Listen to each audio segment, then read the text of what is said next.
வணக்கம் அனைவருக்கும். சந்தனா பேசுகிறேன். சந்தனா ரவ்வாங்கலேருந்து பேசுகிறேன். ஓகே, என்னோடய புலன மீன் வந்து கோசை 1 6 2 9 கோசை 4 8 1 8. ஓகே, நான் என்ன பதிவு கொண்டு வந்திருக்கேன்னா, நம்மளுக்கு லிவர் ரொம்ப முக்கியம். ஏன் அப்படி லிவரை பற்றி சொல்கிறேன்னா, கேன்சர் பேஷண்ட்டை பற்றி தான் நான் எப்போதுமே பேசுகிறேன். நம்ம லிவர் எதுக்கு முக்கியம்? நம்ம சின்ன வயசுலேருந்து நம்ம நிறையா சாப்பாடுங்க சாப்பிட்ருப்போம். நிறையா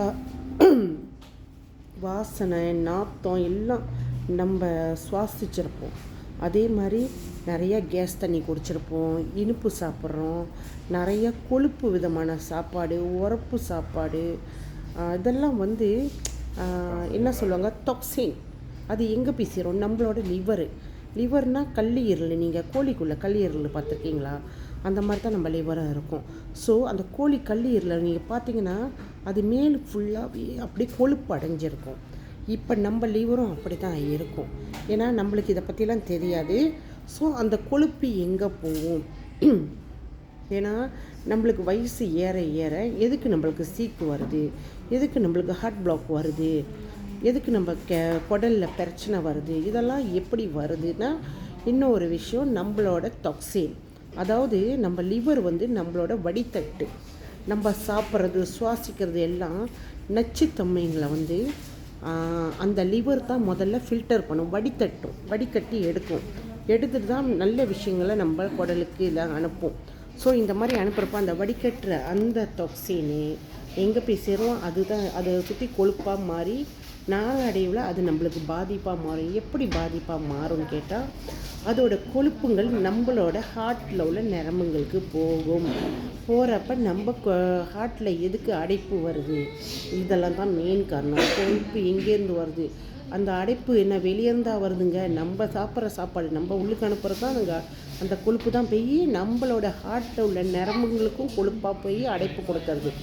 அடுத்தது நம்மளோட குடலுக்கு போய் டாக்ஸினாக அந்த இது அதாவது வடித்தட்ட முடியல, ஃபுல்லாகிடுச்சுன்னா அடுத்து நம்ம குடலுக்கு இறங்குறப்ப நீங்கள் நிறையா பேர் பார்த்துருப்பீங்க. நிறைய விஷயம் குடல் பிரச்சனை, வயிறு பிரச்சனை, இந்த உப்பசம், குடலில் புண்ணு, கேஸ்ட்ரிக்கு, இந்த மாதிரி நிறைய விஷயங்கள் இதனால். அப்போ அந்த டாக்ஸின் அதால் வச்சுக்க முடியாதப்போ அது உள்ளுக்கு போகிறப்ப பாதிப்பாக மாறுது. அதனால தான் நம்ம சொல்கிறோம், ஒவ்வொரு ஆளும் கண்டிப்பாக லிஃப்கோ சாப்பிடணும். நம்ம முதல்ல நம்மளோட வடித்தட்டை நம்ம சாப்பிட்றது அனுப்புறது எல்லாமே இங்கேருந்து போகிறத வடித்தட்டு இருக்குல்ல, அந்த வடித்தட்டை சுத்தப்படுத்தணும். அந்த ஃபில்டரை நீங்கள் சுத்தப்படுத்தணும். இப்போ நீங்கள் போய் ஹாஸ்பிட்டல் போனால் கொலஸ்ட்ராலுக்குன்னு சொல்கிறாங்களே, நீங்கள் 6 மாதத்துக்கு நம்மளோட லிஃப்கோவை சாப்பிட்டு பாருங்கள். போய் செக் பண்ணி பாருங்கள் உங்கள் கொலஸ்ட்ரால் லெவல் இறங்கியிருக்கா இல்லையான்னு. நிறையா பெனிஃபிட் இதில் இருக்குது. ரொம்ப பேர் நிறையா டெஸ்டிமோனி இருக்குது. நான் இது வந்து இதுக்கு மட்டும் சொல்லலை. நம்ம கண்டிப்பாக நம்ம லிவரை நம்ம சுத்தப்படுத்தி ஆகணும். ஆனால் அதோட பெனிஃபிட் வேறு என்னன்னா நம்மளுக்கு கிடைக்கும் நன்மை, அதெல்லாம் நிறையா இருக்குது. அதை பற்றி தெரிஞ்சுக்கணும். கண்டிப்பாக எனக்கு புலனாங்க. கண்டிப்பாக கேன்சர் பேஷண்ட்களும் இந்த லிஃப்கோ எடுத்து ஆகணும். அதுக்கு மேலும் நீங்கள் இதை பற்றி தெரிஞ்சுக்கணுன்னா எனக்கு புலனம் பண்ணுங்கள். சந்தனா கோசை 1 6 2 9 கோசை 4 8 1 8.